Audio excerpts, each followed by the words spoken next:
Welcome to Math 1001 College Algebra 1, Lesson 2. This lesson is on exponents. Exponents. Some simple rules to start off with. Our first rule, a to the 0 power is defined to be 1. And that's provided that a does not equal 0. So, as an example, 7 to the 0 power is 1, but 0 to the 0 is a meaningless term. Rule 2, a to the first power. So you're multiplying a times itself one time, that is equal to a. So negative 9 to the first power is negative 9. Rule 3, a to the nth power, and we would think of n as an integer, a positive integer. So that means you multiply a times itself n times. As example, a to the fourth means a times a times a times a. In our example 2, 5 to the fourth, we'll actually work it out.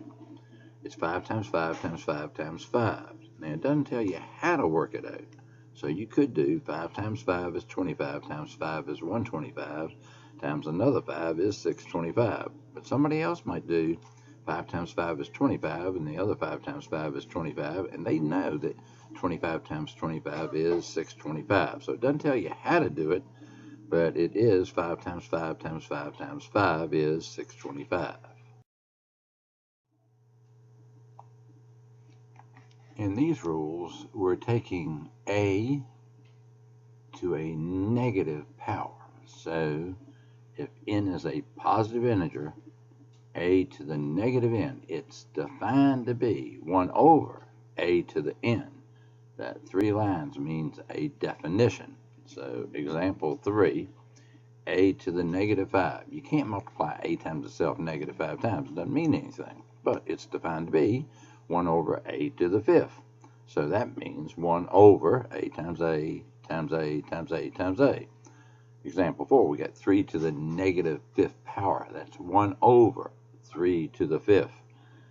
And that's equal to 1 over. Now we got 3 times 3 times 3 times 3 times 3. Well, 3 times 3 is 9. 9 times 9 is 81. And then we could do 81 times 3. That's easy. That's 243. So 3 to the negative 5th is 1 over 243. Take example 5, 2 to the negative 8th power. Okay, that's equal to 1 over 2 to the 8th. And so it's 1 over. Then you get 2 times itself 8 times. Somebody might say, well, wait a minute. 2 times 2 times 2 times 2 is 16. So 16 times 16 is 256. So they do it that way. And it's 1 over 256. Somebody else might do 2 times 2 is 4, times another 2 is 8, times another 2 is 16, times another 2 is 32, and so forth. And they do it 8 times, and they get 256. Now, example 6, you got 17 to the negative 43rd power. That's 1 over 17 to the 43rd power. We'll leave it like that. I don't think there are too many humans on Earth that can do 17 times 17 43 times and get the answer. So we're on some of these, we're just going to leave them so that the exponent is positive or 0. So we don't want to leave numbers with negative exponents except in scientific notation, which we'll cover later. Now we have a rule for multiplying a to the nth times a to the nth power. Notice the bases are the same. And so the answer is a to the n plus m power. So if we take an example, 5 to the 8th times 5 to the 10th, 5 is the common base, so we're going to have 5 to the 8 plus 10, which is 5 to the 18th power. Now, in 5 to the 8th, 5 is called the base, and 8 is the exponent in 5 to the 8th. So to do this rule, you have to have the same base. As another example, in 8, we have 5 to the negative 8 times 5 to the 12th. We again apply the rule. It's 5 to the negative 8 plus 12, which is 5 to the 4th, and 4 is a positive exponent, so our final answer is 5 to the 4th. Our next example, we have 5 to the negative 8 times 5 to the 6. Now when you add negative 8 and 6, you get negative 2. 5 to the negative 2, a negative exponent. You must move it downstairs, so you simply change the sign. It's 1 over 5 squared. Our next example, 5 to the negative 3 times 5 to the negative 7. When you add two negatives, you get a negative. So that's 5 to the negative 10. You move it downstairs, you simply change the sign, so it's 1 over 5 to the 10th. Here we have the rule a to the b, and that whole quantity to the c power, we simply do a to the power b times c. Now, in our example 11, we have 4 squared to the 11th power. It's 4 squared times 4 squared 11 times. So, using our rule, it's 4 to the power 2 times 11, which is 22, and 4 to the 22 is our final answer. Now we have 4 to the negative 2 to the negative 9th. Now what we do is exponents first. We're not going to change 4 to the negative 2 as 1 over 4 squared, and then to the negative 9th power, then you got to do another reciprocal. That's not the way to go about doing this. We'll do the exponents first. Now, 4 to the negative 2 to the negative 9th. Negative 2 times negative 9 is a positive 18, so that's our answer, 4 to the 18th power. Example 13, we got 4 to the negative 2 to the 15th power. But negative 2 times 15 is a negative 30, so it's 4 to the negative 30, and we simply move that down and change the sign, so it's 1 over 4 to the 30th power. Example 14, we're not going to have many problems like this, but this is for illustration purposes. I have 4 to the 3/5 times 4 to the 2/4. With exponents and fractions, you must simplify your fraction. So 2/4 simplifies to 1/2. So now we have 4 to the 3/5 times 1/2. You multiply the tops, you multiply the bottoms. That's 4 to the 3/10. That technically means it's the 10th root of 4 to the 3rd, and 4 to the 3rd is 64, so it's the 10th root of 64. Here we have a simple rule for always getting our numbers so we have a positive exponent or 0. Now, our first example, 5 to the negative 3 divided by 5 to the negative 9. We simply have to know which is the higher number, negative 3 or negative 9. Negative 3 is higher than negative 9. We will move 5 to the negative 9 up into the numerator. Change the sign. So it's going to be 5 to the negative 3. We move it up. It's 5 to the 9th. Everything is over 1, but we're not going to have to write the 1. Now, negative 3 and 9 is a positive 6. So it's 5 to the 6th. That's a positive exponent. We look at our next example. We got 7 to the negative 13 power and 7 to the negative 9th power. Which number is higher, negative 9 or negative 13? Negative 9. So we'll move the 7 to the negative 13 down into the denominator. We'll leave a 1 on top. So when 7 negative 13 goes down, it changes the sign of the exponent. That's 7 to the 13th power. And then we have 1 over. If you add negative 9 and 13, it's 7 to the 4th. This method will always produce a positive or 0 exponent. Now, as we move into square roots and those types of things, we're going to be encountered with the square root of negative 1. Now, the square root of 9 is 3, because 3 times 3 is 9, and 3 is positive. The square root of 16 is defined to be the positive number that you square to get 16, and that would be 4. But then if we see, what can we square to get negative 1? If we take a positive number times a positive number, we get positive. So that can't be negative 1. And if we take a negative number times a negative number, a negative times a negative is positive, we're still not going to get negative 1. And so there is no number that we can multiply by itself to get negative 1. So mathematicians have decided to define this as I. It's actually positive I. We could have defined it as negative I, but it's defined to be I. Now that means I is the thing that you square to get negative 1. So I squared is negative 1. And that brings us into what we call complex numbers. They have a special form, and it's called A plus BI. A and B are real numbers. And then that brings us up to what's a real number? Well, the easiest way to describe the set of real numbers is the set of all decimal numbers. And then we have, with all decimal numbers, we have two types of decimal numbers: those that repeat or stop, terminate, and those that have their own path and it does not repeat. So some examples, just in talking through them: a half is 0.5, that stops. But if you took 1/3, 1/3, that's 0.3333, and the 3's go on forever. And then we have numbers that don't repeat, and those are like the square root of 2, the square root of 3, the square root of 8, and so forth. And there's some examples that follow, but this might be confusing to some, but there are more irrational numbers than there are rational numbers. That's to be talked about maybe later. Here we have some examples. Now, the square root of -4, here's how we do it. We take the negative out as I, and then you're left with the square root of 4, and we know that's 2. So the answer is I2, or you can flip it around and say it's 2I. Now we have the square root of -5. We take the negative out, I. Square root of 5. Do we know the square root of 5? In other words, it's one of those decimals that goes on forever, has its own little path, so I don't really know it right off, that we could write maybe like 15 of the digits. So we'll just leave it as the square root of 5 times I. Some rational numbers. 3/11, that's a fraction. -5/17, that's a fraction.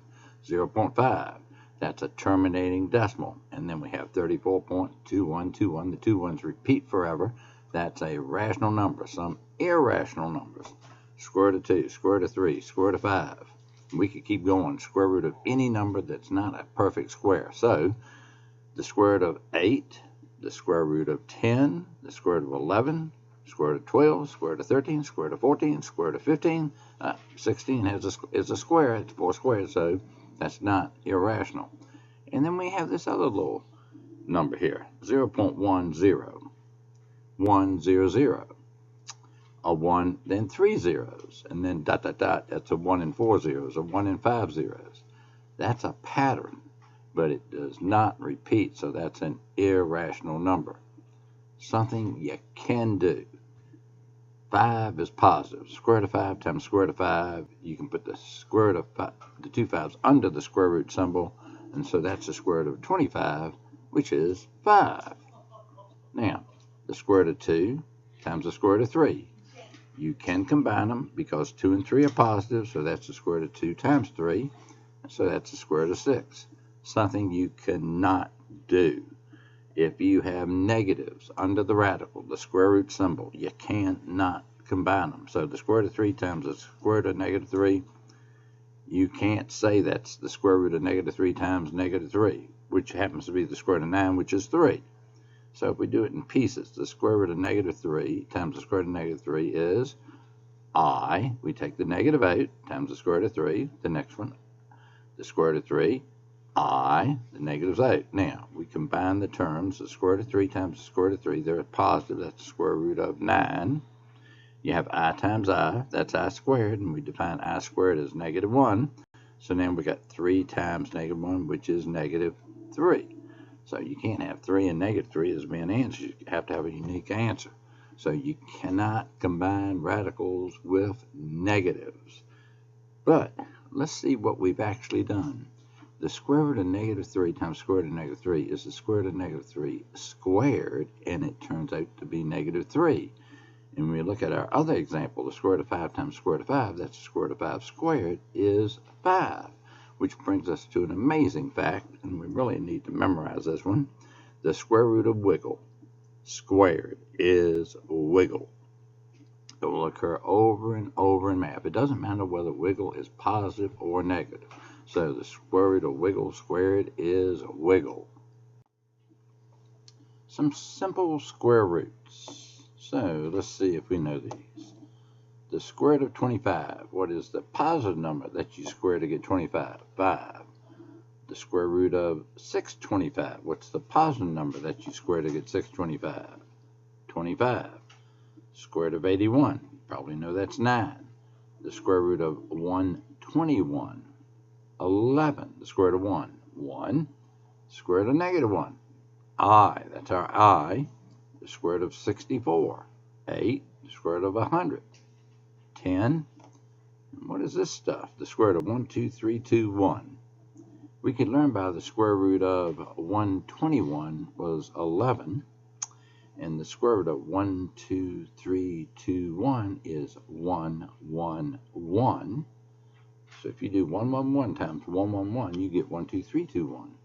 What's the square root of 1, 2, 3, 4, 5, 4, 3, 2, 1? You might have already guessed it's possibly 1, 1, 1, 1, 1. 5 ones, and that is the answer. Oh, but now what's the square root of 1, 0, 2, 0, 1?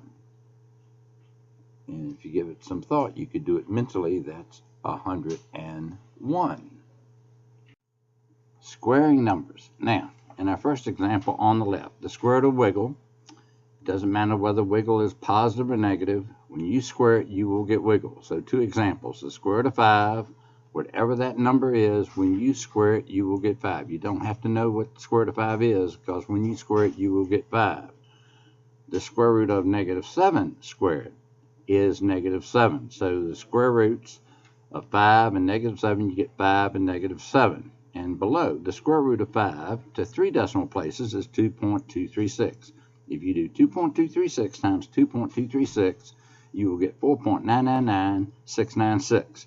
It's not equal to 5, but it's close to 5. Now, if we kept adding digits, we would always be below 5. So if we had like 15 digits, we might get 4.999999, a bunch of digits. If you were ever above 5, then if you added more digits, then you'd always be above 5. So when you take the digits, 2.236, and you keep going on, let's say up to 10 digits times itself, you'll get always below 5, but it keeps getting closer and closer to 5. On the right-hand side, it's a very different story. The square root of a squared is the absolute value of a. So if we used x, the square root of x squared is the absolute value of x. It's always going to be the positive part, or 0. So the square root of 5 squared, according to the formula, is the absolute value of 5, which is 5. And the square root of negative 7 squared, which you might know is 49, it's the absolute value of negative 7, which is 7, the positive part. So when you do the square root of a squared, it's always the absolute value of a. It's the positive number, or 0. Here we have 1 over the square root of 3. That square root symbol is considered a radical, and we don't like to leave radicals in the denominator. Now, 1 over the square root of 3 is equal to 1 over the square root of 3 times 1. But we write 1 in a special way, the square root of 3 over the square root of 3. So on the top we have 1 times the square root of 3, which is the square root of 3. Now the square root of 3 times the square root of 3, that's the square root of 3 squared. And from what we previously said, the square root of 3 squared is 3. So we move the radical up. So 1 over the square root of 3 is the square root of 3 over 3. And without going through it, 1 over the square root of 5 would be done in an identical manner. So 1 over the square root of 5 is the square root of 5 over 5. And we could probably see that if we did 1 over the square root of 13, that would be the square root of 13 over 13. Here we have a very important formula, the difference of squares. It's written as a squared minus b squared is a minus b times a plus b. Could have written a plus b times a minus b. And we could have written a minus b times a plus b equals a squared minus b squared. So, as an example with numbers, 21 squared minus 19 squared. Without working out 21 squared and without working out 19 squared, it's 21 minus 19, 21 plus 19. Now 21 minus 19 is 2 times 21 plus 19, which is 40, and 2 times 40 is 80. So without working at the individual squares, we can find the answer using the difference of squares. Now we have 9 squared minus 6 squared. Now you probably know that 9 squared is 81 and 6 squared is 36. You could work out the difference, but we don't have to. We could do 9 squared minus 6 squared is 9 minus 6 times 9 plus 6. That's 3 times 15, which is 45. Now, more important note, we have some square roots. So the square root of 3 minus 4 times the square root of 3 plus 4. That's the difference of squares. So that's the square root of 3 squared minus 4 squared. The square root of 3 squared is 3. The square root of wiggle squared is wiggle. And 4 squared is 16. 3 minus 16 is negative 13. Another example, 5 minus the square root of 13 times 5 plus the square root of 13. That fits into the form of difference of squares. So that's 5 squared minus the square root of 13 squared. So 5 squared is 25 minus the square root of 13 squared is 13. And you get 12. So it would be very difficult to do 5 minus the square root of 13. You'd have to work the square root of 13 out to many decimal places. And 5 plus that, and then multiply them out. That would be very tedious. It's much easier to use the difference of squares. Simplify again. No radicals in the denominator. In our first example, we have 1 over the square root of 7 minus 4. That square root is in the denominator. We're going to move it up to the top, and we will apply the difference of squares to do this. Now, we have 1 over the square root of 7 minus 4. We would change the sign to make it plus 4 on the top and the bottom. Now, when we do this, all I'm doing is multiplying by 1. I'm not changing the value. I'm changing the way it looks. So, on the top, we got 1 times the square root of 7 plus 4. That's the square root of 7 plus 4. On the bottom, we got the square root of 7 minus 4 times the square root of 7 plus 4. That's in the form a minus b times a plus b, difference of squares. So we have the square root of 7 squared minus 4 squared. That's 7 minus 16. And in the bottom there, I took the negative out and moved it up to the middle. So it's minus the square root of 7 plus 4 over 9. In our next example, we have 2 radicals in the denominator. So we will use the square root of 3 minus the square root of 2, top and bottom. And so now we see we have 5 over the square root of 3 plus the square root of 2, and the square root of 3 minus the square root of 2, square root of 3 minus the square root of 2 next to it. And in the denominator, we will have a plus b times a minus b, difference of squares. So we have the square root of 3 squared. That's 3 minus the square root of 2 squared, which is 2. On the top, we have 5 times the square root of 3 minus 5 times the square root of 2. 3 minus 2 is 1. You don't bother with the denominator. So we simply have 5 times the square root of 3 minus 5 times the square root of 2. You could leave your answer like that. Or we could factor the 5 out, and we have 5 times the square root of 3 minus the square root of 2. Simplifying square roots.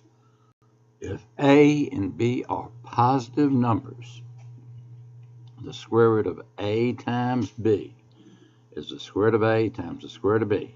A and b are positive numbers. It also works for quotients in the radical. So the square root of a divided by b is the square root of a divided by the square root of b. Some examples. The square root of 8. You could say to yourself, 8 is 4 times 2. 4 is a square. So you could say the square root of 8 is the square root of 4 times the square root of 2, which is the square root of 4 times the square root of 2, which is 2 times the square root of 2. Somebody else might do the square root of 8 is 4, which is 2 squared times 2, and you can take out things that are squared in square roots. So we take the 2 squared out as 2 times the square root of 2. A similar example, the square root of 5 to the 62nd power. 62 is even. And so we could say, we'll put the 2 outside, divide 2 into 62, and you get 31. So we could rewrite the square root of 5 to the 62nd power as 5 to the 31st power squared. You can take out things that are squared. So our answer is 5 to the 31st power. Take a similar example. It's the square root of 5 to the 63rd power. 63 is odd. But here's what we'll do. We'll take 1 5 out. So that's like 5 to the 1st.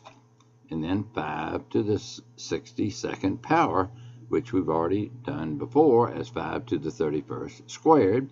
So we can take out the thing that is squared, 5 to the 31st, and we're left with the square root of 5. In our next example, it's similar. We can take out things that are squared in square roots. So we have the square root of 11 to the 4th, 13 to the 15th, and 17 to the 10th power. Now, 11 to the 4th is 4 is even. So 2 goes into 4 2 times. So that's 11 squared squared. Now we got 13 to the 15th. We'll go take out a 13, one of them. Then we'd have 13 to the 14th. And 2 goes into 14 7 times. So we could rewrite 13 to the 14th as 13 to the 7th squared. And 17 to the 10th power.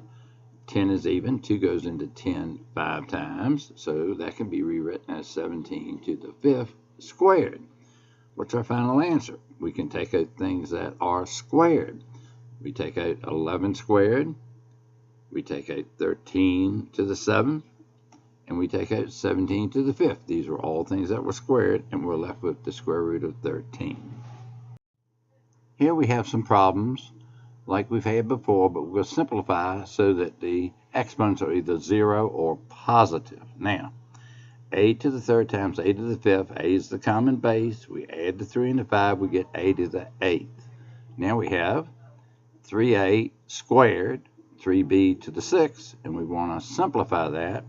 So when we have 3a squared, the 2 is applied to the 3 and the a. So we have 3 squared times a squared. Then we have 3b to the 6th.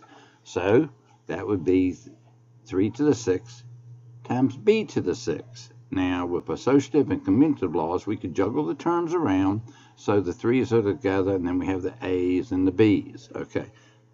We would have 3 squared times 3 to the 6th. That's 3 to the 8th times a squared b to the 6th. We could leave our answer like that, but if we want to work out 3 to the 8th, that would be 3 times 3, 9, times 3 times 3, another 9, another 9, another 9. That's 81 times 81, which is 6561, a squared b 6.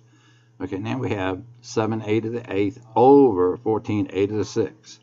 7 goes into 14 2 times, so the 2 is on the bottom. Now, a to the 8th over a to the 6th. 8 is bigger than 6. Move the a to the 6 up, change the sign. So that's a to the squared over 2. Similar problem, 7a to the 8th divided by 14a to the 19th. Once again, 7 goes into 14 times, so the 2 is on the bottom. 19 is bigger than 8, so we move the a to the negative 8 down. We change the sign, so we got 1 over 2 times a to the 11. So it's our simple rule that we had before. Always move to the exponent with the higher power. Change the sign of the exponent with the move term. In these problems, they look more involved, but they are quite simple. Now, in our first problem, we have a to the negative 2 divided by b to the negative 3. That whole quantity raised to the negative 4. So the top is raised to the negative 4 power and the bottom is raised to the negative 4 power.